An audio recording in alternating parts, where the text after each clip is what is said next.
And so right then, that was nothing but God. Right then I said, I'll never do Bruce like that again.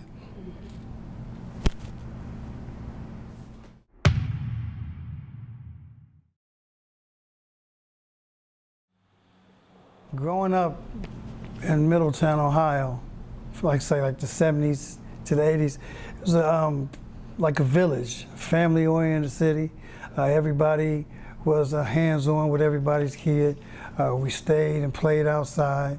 We grew up respecting everything. We respected our neighbors, we respected our friends, we respected our churches. You know, we grew up with a lot of respect, so the city was made off of a real good fabric. Probably around 1985.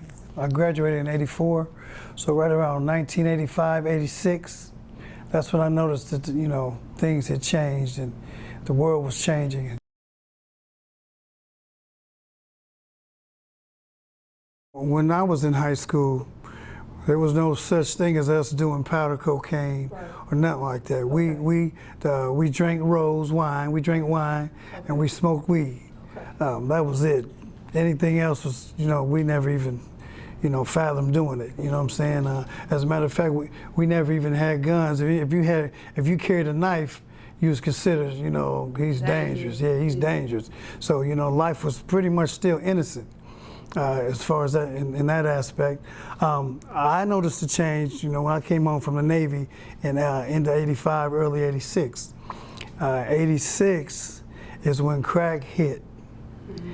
And when it hit, I watched playground legends, people, you know, had always done good in the community.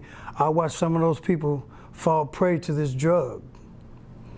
And life, it was just like, it was surreal. It was like people were giving away their cars that we dreamed about. You know, we're young, we were able to drive those people's cars because they wanted some of the drugs. Mm-hmm. So eventually, you know, a clique of guys, the ones that didn't go to college, that was still stuck here, a lot of those guys, we gravitated towards the streets.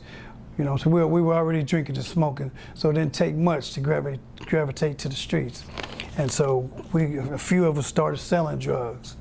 And then we would pretty much, you know, the drug would take advantage of those older guys that we marveled at when we was kids. Football stars, you know, people worked at Armco, you know, they had good jobs, you know, and we watched those people just slowly lose everything. Some of the girls that you might have wanted to, you know, that you wouldn't even fix your mouth to speak to, they was, you know, we marveled at them. And, you know, I always looked up to them. A lot of them was starting to do drugs, and the drug, like I said, took advantage of them, and they were doing things for drugs that was, you know, unheard of. Unspeakable acts, you know, people filming different acts, different things going on. And we would just, it was, me personally, when I knew it was real was when I was one of the ones that was selling drugs. So when I moved, when I left the city, like in the 87, beginning 88, and I went out of town, I didn't know I had an addiction because, you know, part of copping, we'd ride to Dayton, mm-hmm, cop, come back, sell it. You know, we take the crumbs, put the crumbs in our weed or tobacco, we call primos, mm-hmm, and we sell dope and smoke moles and, you know, ride around all night selling dope, you know what I'm saying? And I mean, wasn't no harm in it. We didn't see no harm, no foul. But I knew it was brother McCoy. Mm-hmm. McCoy, right? He said one time, he said, young McCoy, he said, you know, you got addiction the first time you spend $20 on a piece of dope. And when I moved out of town, you know, I was working. We moved down south, I was working, and one of the weekends, I'm like, man, I'm gonna smoke me a mo. And so when I bought that 20, that was in the back of my head, but it really didn't register because I just wanted what I wanted. But once I got it, and then I got more and more, then I started spending my whole check. It got real. Everything, you know, came full circle, you know. We're suffering the consequences. I think we're suffering the consequences a little bit. We're recovering, You know what I'm saying? And a lot comes from up top. Once the people with money started to support and to really look into the neighborhoods and start building things up, now I think we're falling in line. But a lot of the people that fell prey to the drug, you know what I'm saying, they're suffering from PTSD, and it may not be the PTSD from going to the war, but it comes from the streets. Mm-hmm. You know what I'm saying? So a lot of them, we have thinking disorders, health issues, congestive heart failure, different issues with our health comes from the long-term use of that drug. So yeah, we still suffered as well. Like I said, I started off selling, eventually went from smoking from one form to the other, in cigarettes into what we call a straight shooter then. Yeah. And once you start smoking that, it's no brakes, all downhill, no brakes.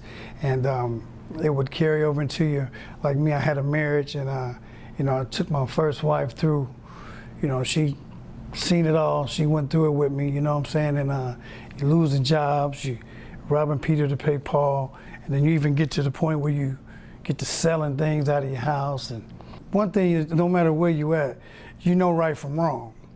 And I knew how wrong I was. And then just well, excuse my term, but the fuck it. Once you get that voice is a lot stronger than everything else. Like, forget it. You know what I'm saying? And so you going with that.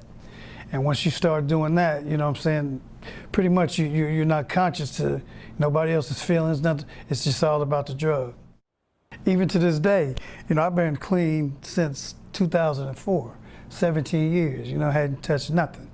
And it's still people that will see me and still put me in that light.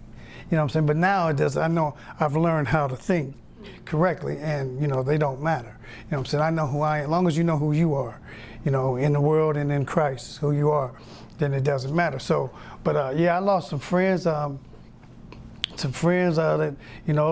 grown people, older people, parents, cousins, aunts, that look at you in a totally different light, and you can never come out from under it. You know what I'm saying? When it comes to that, and me personally, I don't even try to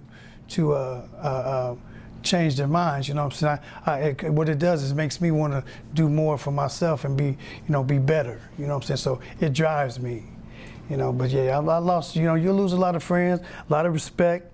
Even for your kids. Your kids grow up, your daddy used to smoke dope, and it's a trickle down effect. It doesn't never really go away. It's just how you deal with it. You never do know what people are really saying. Even some of your closest friends might be so close they still don't want to talk to you and tell you what they're saying about you.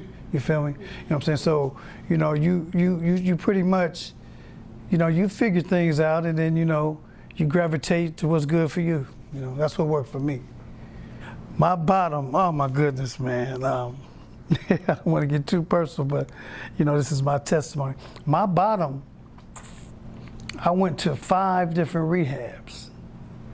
I went on tour with the rehab. I went to Rochester, New York, Dayton, Ohio, Minnesota. Minnesota was like going to see the Wiz. I got fixed. God removed the taste out of my mouth. Removed the desire for me to hurt Bruce anymore. I wouldn't do Bruce like that.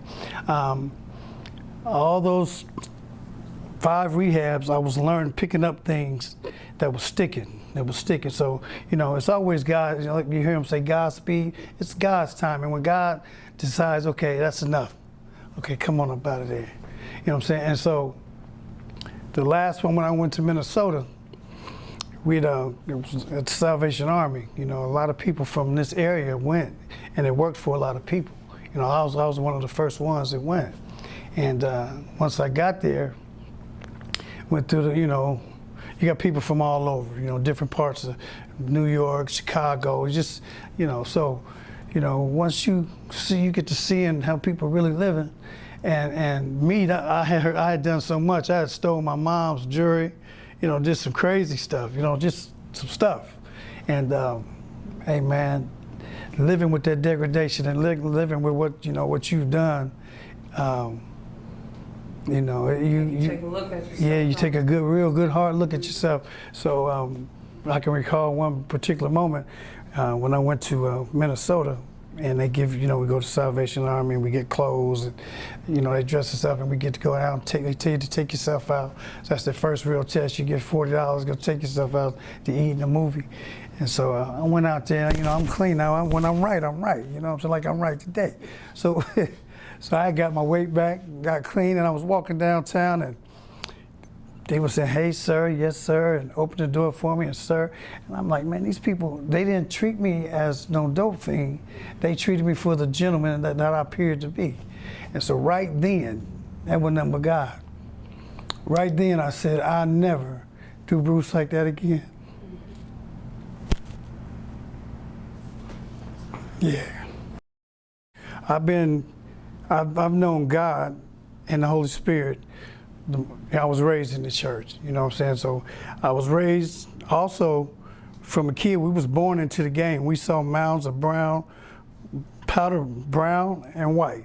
We knew that from a kid. So I was born into it. You know what I'm saying? But it was always my grandmothers and my mothers, and they always kept God in the equation. He was always in the equation. So I knew it. I would even be in my mess and still be praying and talking to God, like, because I knew he would never left me, you know what I'm saying?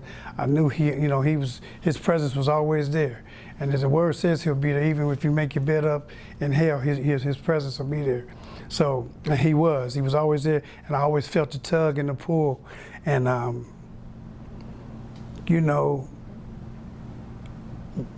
me being clean off of drugs didn't get me back with God. As far as trying to live safe, because I got clean, then I'll turn into a drug dealer again. You know what I'm saying? I was selling drugs, buying cars, mink coats, messing with women, all kinds of women, and, living my best, worst life in the streets. And so then I dedicated 8 more years to the penitentiary when I got caught. I did 8 years in the joint. So drugs, a total of 24 years out of my 55, you know what I'm saying? I went to drugs, whether I was using them, selling them, or doing time for them. You know what I'm saying? So, I hope this helps somebody. You know what I'm saying? Because, you're looking at a soldier right here. That 8 years, man, it was bittersweet. You lose a lot of people on the streets, family members that you can't say bye. You realize how real and how harsh life is, because people don't hold up and wait for you to die to go to the funeral. They just die and keep it moving. These young cats on these streets, there's nothing cool about prison.